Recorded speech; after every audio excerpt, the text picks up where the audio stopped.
सुप्रभात मंडळी. आपण वाचत आहोत प्राध्यापिका सौ मीना आंबेकर लिखित कोलाज समृद्ध विचारांचा हे पुस्तक. आणि आजच्या कडीचं नाव आहे त्याची जन्मकथा. त्याची म्हणजे कोणाची बघूया आता. Oscar award, Grammy award, Paramvir Chakra, Jnanpith पुरस्कार आणि भारतरत्न या सर्व पुरस्कारांपेक्षा मला खूपसा वेगळा वाटतो. एक पुरस्कार आपल्या आरशातील प्रतिबिंबाशी बोलत होता. मी का बरं वेगळा आहे? कारण मी त्या पुरस्कार विजेत्या व्यक्तीच्या गुणांचा गौरव करून त्याची मान उंचावतो, त्याला अपूर्व आनंदात भिजवतो म्हणून. अरे वेड्या, सगळ्यांनाच आपल्याला मिळालेल्या पुरस्काराचा अपूर्व आनंद होत असतो, अगदी लहानसं बक्षीस असलं तरी देखील, त्याचं आरशातलं प्रतिबिंब म्हणालं.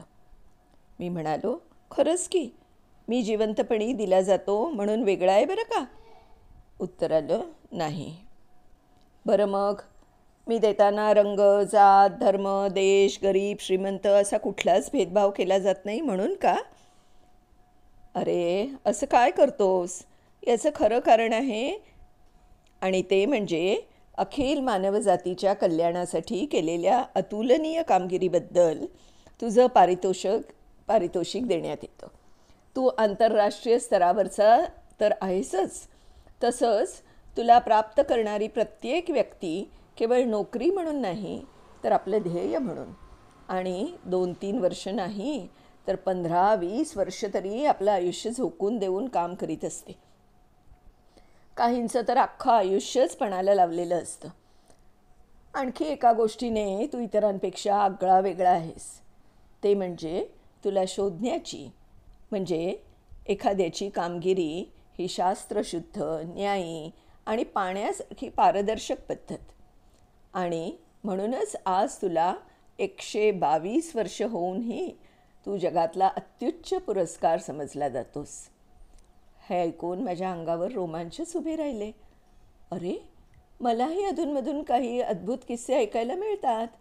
चक्क स्वतःच्या हाताची रक्तवाहिनी कापून त्यातून पाऊण मीटर लांबीची नळी हृदयापर्यंत खुपसून एक्सरेवाल्याकडे स्वतःच्या पायांनी चालत जाणारे शास्त्रज्ञ डॉक्टर वर्न फोर्समन होते म्हणून अँजिओग्राफीचा शोध लागला.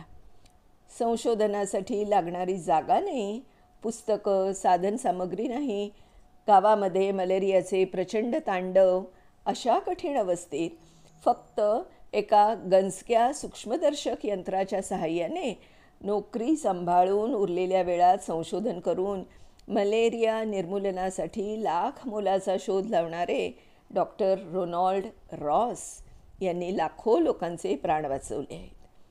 कधी महारोगी, कधी क्षयरोगी किंवा एड्सग्रस्त, अत्यंत गरीब परिस्थितीतील, अक्षरशः गटारात लोळत असलेल्या लोकांच्या सेवेत ज्यांनी आपलं आयुष्य वेचलं त्या मदर तेरेसा.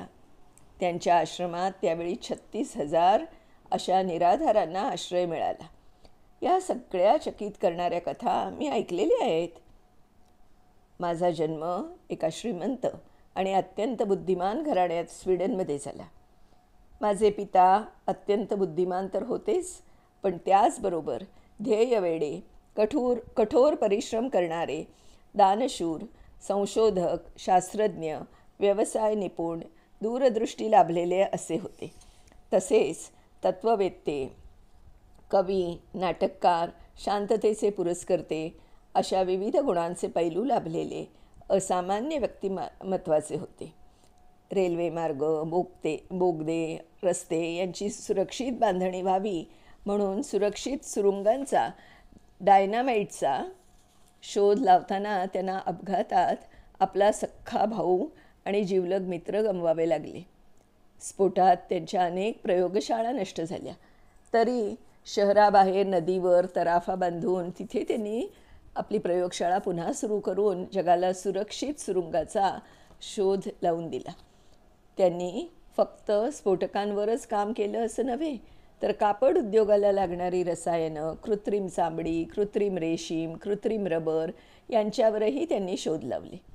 त्यांनी एकूण 355 पेटंट्स घेतली होती. 20 देशात त्यांनी 90 कंपन्या आणि प्रयोगशाळा काढल्या होत्या. वयाच्या 40शीच्या आतच त्यांनी हे प्रचंड साम्राज्य उभारलं. मानवाच्या प्रगतीसाठी महत्त्वाचे शोध लावणाऱ्यांना मिळणारा रॉयल स्वीडिश अकॅडमीचा सर्वोच्च मानाचा पुरस्कारही त्यांना प्राप्त झाला होता. श्रेष्ठ कारखानदार, बुद्धिमान शास्त्रज्ञ, अत्यंत संवेदनशील कविमनाचा आणि शांतताप्रिय असलेल्या माझ्या पित्यानं जागतिक शांततेसाठीही अनेक प्रयत्न केले. त्यासाठी एक खास वर्तमानपत्र चालवले. सर्व राष्ट्रांनी एकत्र येऊन त्यांनी शांततेचे मार्ग अवलंबावेत हीच त्यांची इच्छा होती. अशा अनेक गोष्टी करीत असताना अफाट दातृत्व लाभलेल्या या असामान्य व्यक्तीच्या मनात एक विलक्षण अद्वितीय कल्पना आली आणि माझा जन्म झाला. काय होती ती कल्पना?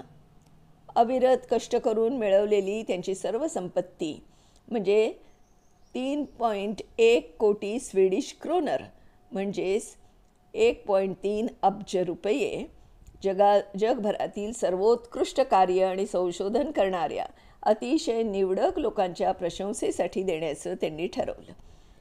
रसायनशास्त्र, भौतिकशास्त्र, वैद्यकशास्त्र, वाङ्मय, शांतता आणि अर्थशास्त्र या 6 विषयांमध्ये समाजाला उपयोगी असे असामान्य शोध लावणाऱ्यांना किंवा कार्य करणाऱ्यांना पुरस्कार दिला जाईल अशी नोंद त्यांनी आपल्या मृत्यूपत्रात केली. आपल्या संपत्तीवरील व्याजातून हे पुरस्कार दरवर्षी दिले जातील. या पुरस्कारांच्या रूपाने माझा जन्म झाला.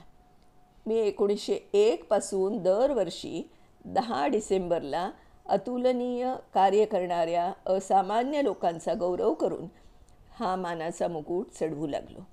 आतापर्यंत 122 वर्ष माझं आयुष्य 900पेक्षा अधिक लोकांना सन्मानित करण्यात घालवलं आहे. हे मी माझं परमभाग्य समजतो. मी कसा दिसतो? काय बरं आहे माझं स्वरूप? प्रत्येक पारितोषिक विजेत्याला माझ्या पूज्य पिताजींचं चित्र लाभलेल्या एक झळझळीत डोळे दिपवणारं असं 200 ग्रॅम म्हणजे 20 तोळे वजनाचं सुवर्णपदक, विजेत्याच्या होणाऱ्या कौतुकाच्या गौरवशाली कार्याचं एक सन्मानपत्र आणि तिसरी गोष्ट म्हणजे विजेत्याच्या नेत्रदीपक उज्ज्वल अनुकरणीय कामगिरीबद्दल मिळणारी 10 लाख स्वीडिश क्रोनर म्हणजे 8 कोटी रुपये इतकी रक्कम. आता तुमच्या लक्षात आलंच असेल मी कोण आहे ते. बरोबर, मी आहे नोबेल पुरस्कार. हा पुरस्कार देणाऱ्या अद्वितीय आणि महान पुरुषाचं नाव आहे अल्फ्रेड नोबेल आणि मला जिंकणाऱ्याला म्हणतात नोबेल लॉरिएट. तर अशी ही गोष्ट नोबेल पुरस्काराची. आवडली ना मित्रांनो? तर उद्या पण आपण अशीच एखादी छानशी गोष्ट घेऊन परत येणार आहोत. तोपर्यंत बाय बाय.